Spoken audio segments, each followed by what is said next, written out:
Welcome to the Final Word Daily. It's the third day of the first Test match between England and Sri Lanka at Old Trafford. I'm Daniel Norcross, and alongside me is my Test match special colleague, BBC Test match specials, Henry Moeran.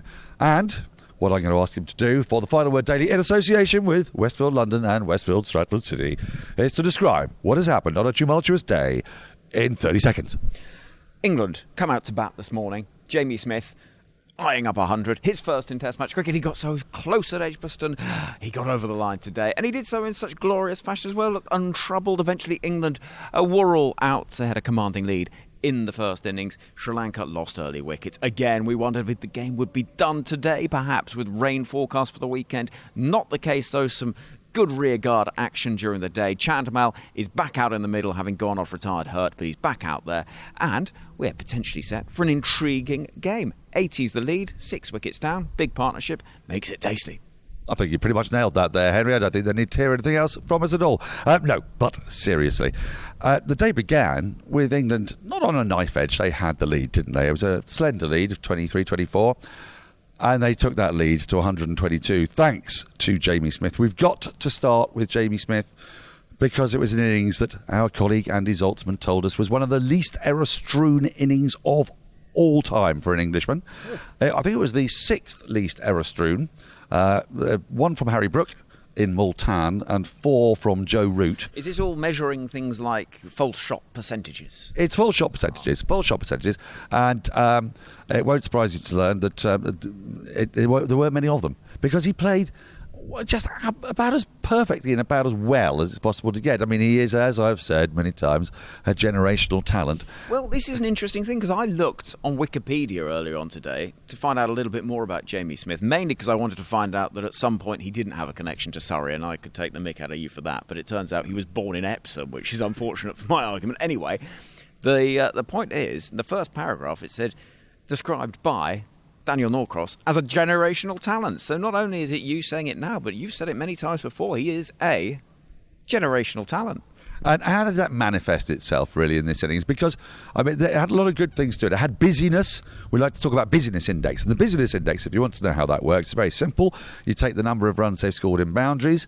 8 fours, 1 6, that's 38 runs. He scored 111, so he scored 73 further runs in about 138 balls. Now, that means that if you take out his boundaries, he's still striking above 50. And I thought that was an enormously crucial feature of his play, and a very, very important partnership with Gus Atkinson. Yeah, hugely important. And actually, what I enjoyed about Jamie Smith's innings is, as he showed in that game at Edgbaston, he not only has the ability to guts it out and pace his innings when he needs to go a little bit more gently, he also knows that when he's batting with the tail, he can accelerate and do what he needs to do, is completely change gear, put pressure on the bowlers as well, and he just looks unruffled. You see Ollie Pope come to the middle, and part of his game, and we've seen it over the Test matches he's played, we've got a good sample size now, is he does look a little bit skittish early on, and he can get out earlier. We saw that on the first innings here, but Jamie Smith looks untroubled. He just comes out uncomplicated. I was interested in what he said after that innings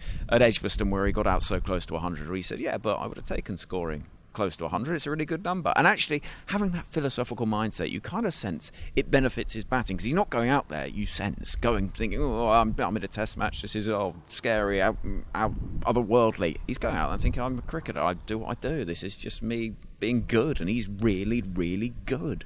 It's his defensive technique, I think, that people don't really take a lot of time appreciating.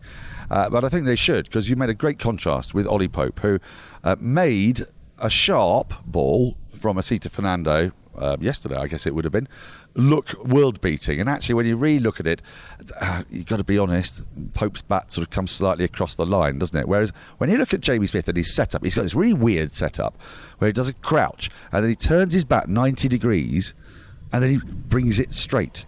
And when he defends a ball, instead of actually being remotely skittish or unbalanced when he plays a shot, he just seems to sort of knock it on the head, no thanks, don't want that one.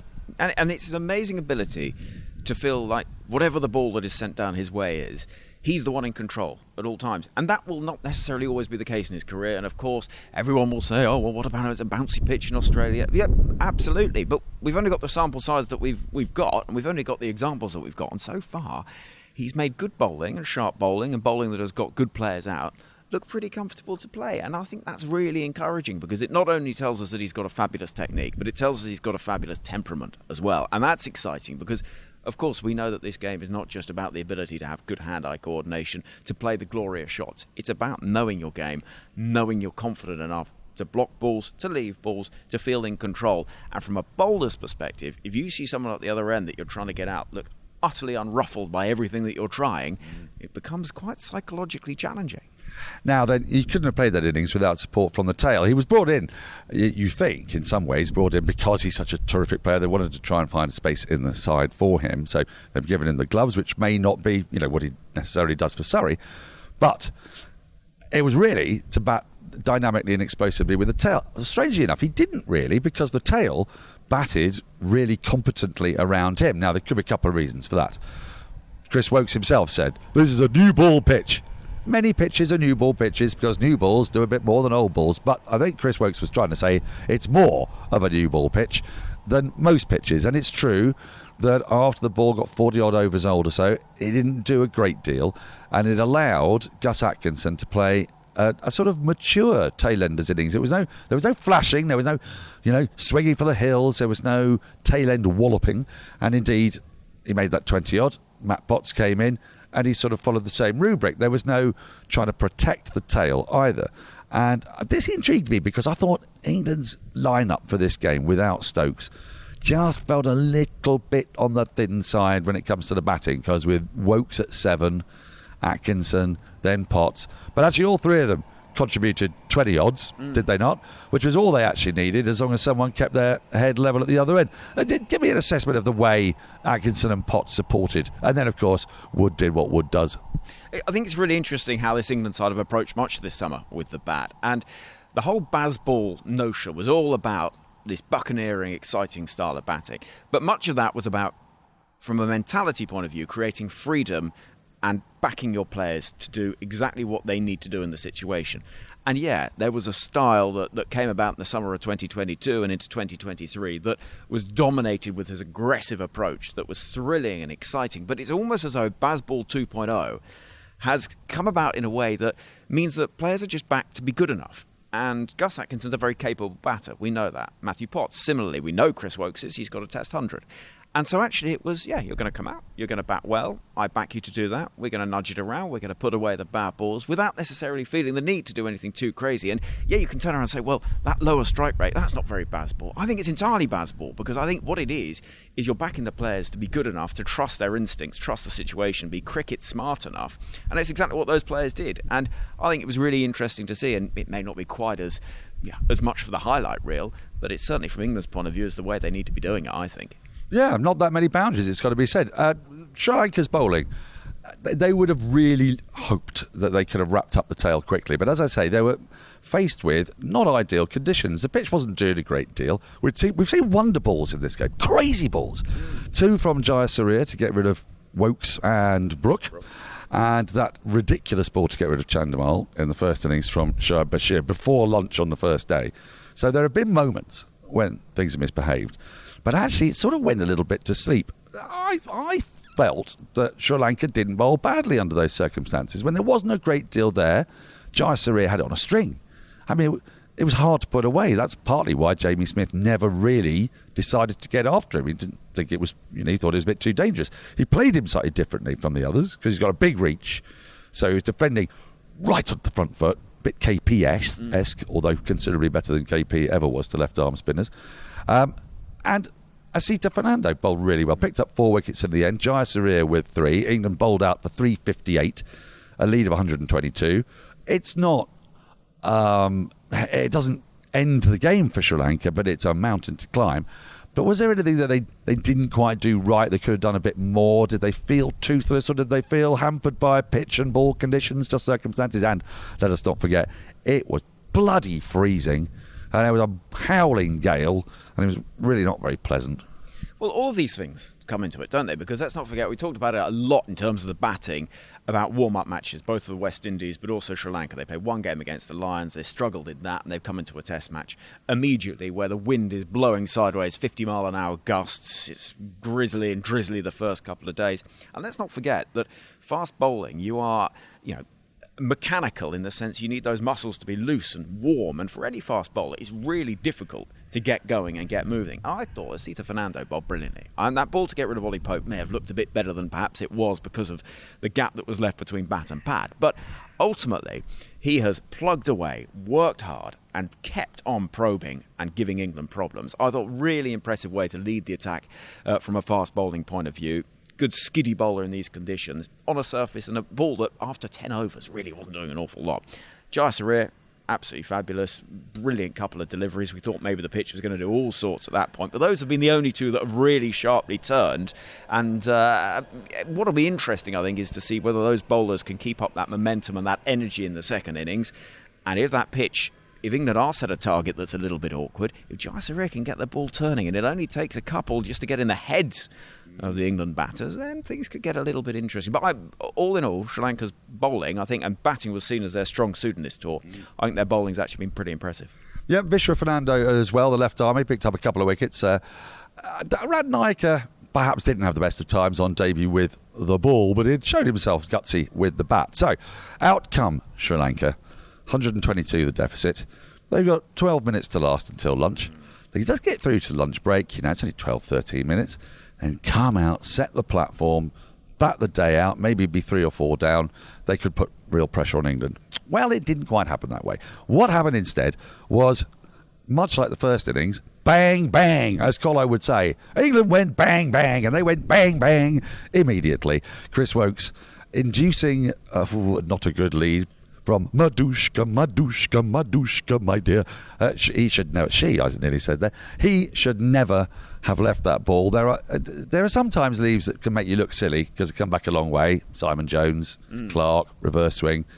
This was a leave to a ball that was 6 inches outside the off stump, and it hits the top of middle. Not a great leave. It wasn't a great leave, but if you looked at the two balls that preceded that, they pitched in around about the same place and left him and went quite sharply the other way. This one just nibbling in, doing enough, and you can see we're talking fractions of a second. It looks terrible. Of course it looks terrible. You're an opener, you've just got this 10-minute period or so before lunch to survive, and it looks an awful way to get out. Perhaps you can offer a little bit of sympathy for the fact that Woakes is an excellent bowler with a new ball in these conditions, and also the two previous balls had done a little bit going in the other direction, so maybe there's a bit of an excuse there. But the question was always, the awkward 10 minutes prior to lunch, can they survive with 1 wicket down? Well, no, not even 1 wicket down, 2 wickets down. At that point, people are looking at train times to get out of Manchester for those that have perhaps got to go back to London, say, and you're thinking this game's done today. But not the case. No, well, Kusal Mendes was the next to go just before lunch. They were 1 for 2 at that point. Andy Zoltzman was telling us that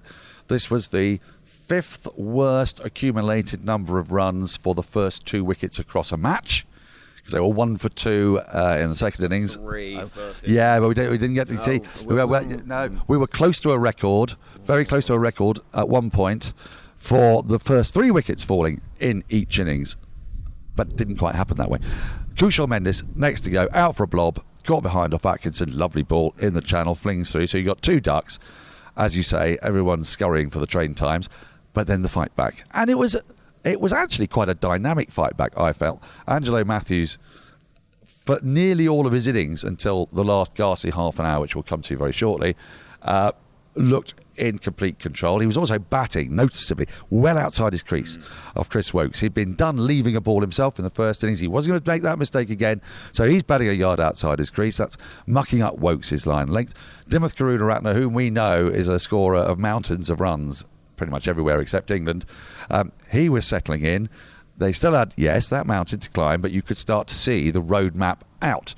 Now, partnership's broken. Karunaratne, inside edge, first ball. Mark Wood comes into bowl, first ball of the innings, flies in, short, inside edge, onto pad, balloons to Harry Brook. It's taken. Everyone's completely confused because Karunaratne now comes to talk to Angelo Matthews.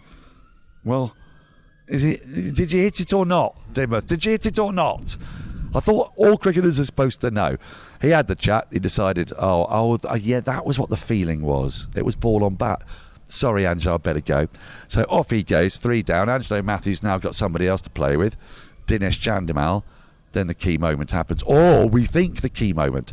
Dinesh Chandimal whacked on the hand by Mark Wood. At this point, Mark Wood is bowling at a ferocious pace, which will not surprise you, and calls for the physio. He walks off, his hand shaking with the pain, the thumb of his right hand.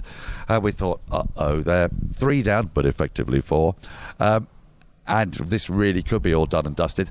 But as you say, it did not turn out that way. There were so many twists to this tale, because we started to see, firstly, Dhananjaya de Silva bat with Angelo Matthews. Then when he went, we saw the great Kamindu Mendis. And the partnership between Kamindu Mendis and Angelo Matthews began to flourish. It was what took the game back to England. Suddenly there were errors creeping in. There were dropped catches from England. Bad one by Atkinson, bad one by Root. Yes, but it was those chances that were created once that ball was changed, and that is crucial. And let's go back a little over 12 months to the Oval in that final Ashes Test match when the ball was changed, one from 2019, and suddenly it started hooping round corners. Chris Woakes has got it on a string, the whole game changes. I'm not sure when the ball was from today that they changed it to, but it was doing all sorts. Shiny. It was doing things. It was moving through the air, it was nibbling off the seam, and suddenly chances put down, a couple of them. But as Jamie Smith said in his post-match press conference, he said, drop chances are disappointing. What's more disappointing if you're not even creating the chances to get drop catches? And he makes a good point. And at that point, the game changes. Angelo Matthews on 65. Suddenly, he starts doing weird things, chasing balls outside the off stump he had been leaving alone quite happily the hours before. And he just can't get through it. He's on 65, remains there for ages, 20 minutes or so, and eventually, he finds himself that little leading edge of Chris Woakes, much in the way that Steve Smith was out in that innings at the Oval in that final Ashes Test last year. Edges the ball, flies away, Matthew Potts takes a good catch, and the partnership is broken. And at that stage you're thinking, OK, well, this is going to perhaps all tumble away again, but not a bit of it. Well, for a start, you've still got the great Kamindu Mendis, and I'm starting to fall in love with Kamindu Mendis. This man's batting at 7, and he has a test average of about, nearly 70 odd, I should think, by now. And he's pugnacious. He's taken the attack back to England. Dhananjaya de Silva comes and goes. I don't know if we've had him or not. I can't quite remember. But the big thing is that Chandimal comes back out to bat. He's come off of his sickbed like Eddie Painter at whenever it was, 1932, I think, when he had tonsillitis, and he came back, made 86 against the Australians. It could yet be a match for the ages. Partnership of 80. Chandimal is still there. Kamindu Mendis is still there. We do have some halls of fame, so we may fire away. There's one important point we're forgetting. Mark Wood. He walked off injured. And we do not know what the outcome of that is going to be and whether he's going to be fit enough to bowl. And we know he likes wrapping up a tail. That's England's go-to, is to try and blast away a tail with the raw pace of Mark Wood. If he's not available to bowl, that does change things. And you, of course, reminded me of a very crucial moment, which I don't know how I forgot it.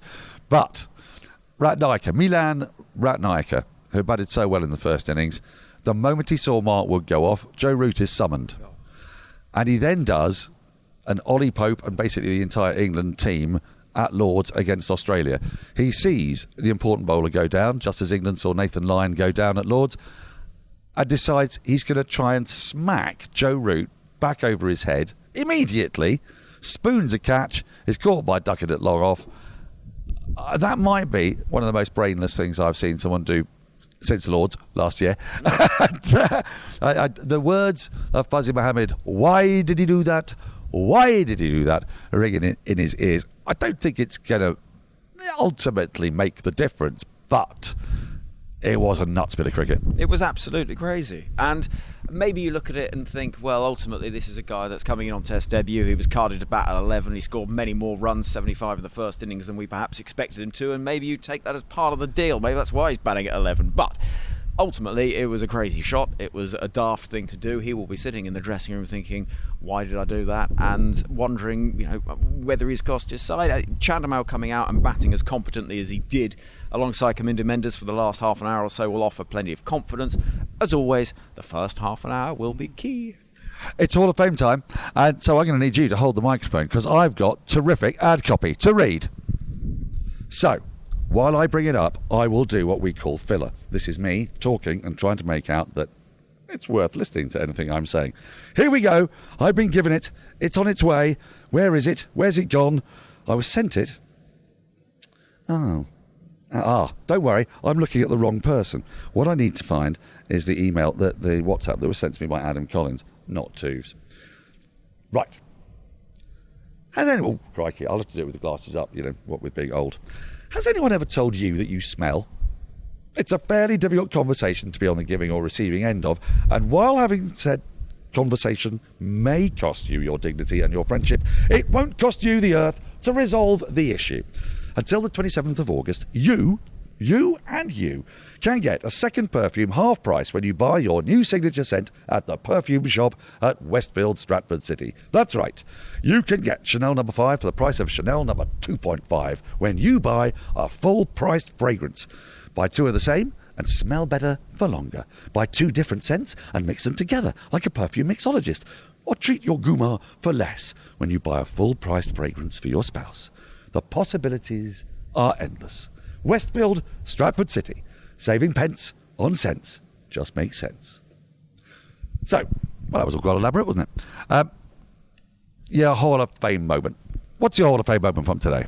I am going to say Jamie Smith reaching his 100. It's a real obvious one, but I just feel like it is just a reward for a brilliant start to a Test career, and a Test career that I think shows a lot of promise, not just because it's an exciting young talent coming through and offering hope for Test cricket and how it might be played going forward, but also I think just seeing somebody take to it so easily and do so in a way that was so filled with confidence and such an obvious appreciation of how to play the format was lovely to see. It wasn't a Test 100 where he's just blitzed it and got a bit lucky and he's found his way to 100 through sort of, a few streaky edges. It was chanceless. It was magnificent, and it was a sort of innings that just if you love Test cricket, it fills your heart with joy. Oh, it fills my heart with joy. I was going to choose a slightly different Jamie Smith, though, moment for our Hall of Fame, which is the no ball. So this is a moment where left-handed batter has come forward to a Shoaib Bashir delivery. It's sort of snaking leg-sidey, but they decide that England are going to review it after the appeal's been turned down. They never get to find out the ball tracking because as Jamie Smith was going down to get into position behind the stumps, for a split second, the fingertip of his middle fingers just traversed the imaginary line, the back crease by the stumps, before resting behind the stumps. But because he went past this imaginary line very briefly, boom, no ball. So we never got to find out. That is one obvious Hall of Fame. The other one, which I'm really going to go for, though, is the man who had 4 pints in one hand, 4 pint glasses in one hand, and a cricket ball in his right hand. The ball smashed out into the crowd for 6. Magnificently taken. Mark Wood, I think, hit it. Just the most insouciant crowd catch you will ever see. They can't catch for toffee, the Lord's crowd. Here at Old Trafford, they can. And I tell you, that hand would have been a very cold hand because it was a very cold, windy, blustery day. Indeed. Can I chuck in one more as well? I just saw a gentleman round the back of the stand. He was dressed as a bottle of tomato ketchup, and when his friend said, "We're going in fancy dress, wear something saucy," I love that he took it so literally. Amen to that. Henry Moeran and Daniel Norcross for the Final Word Daily with Westfield London and Westfield Stratford City. Somebody will be back tomorrow. Probably be me. Could be him. Could be Vitushna Hantaraja. Who knows? Hope you can join us then.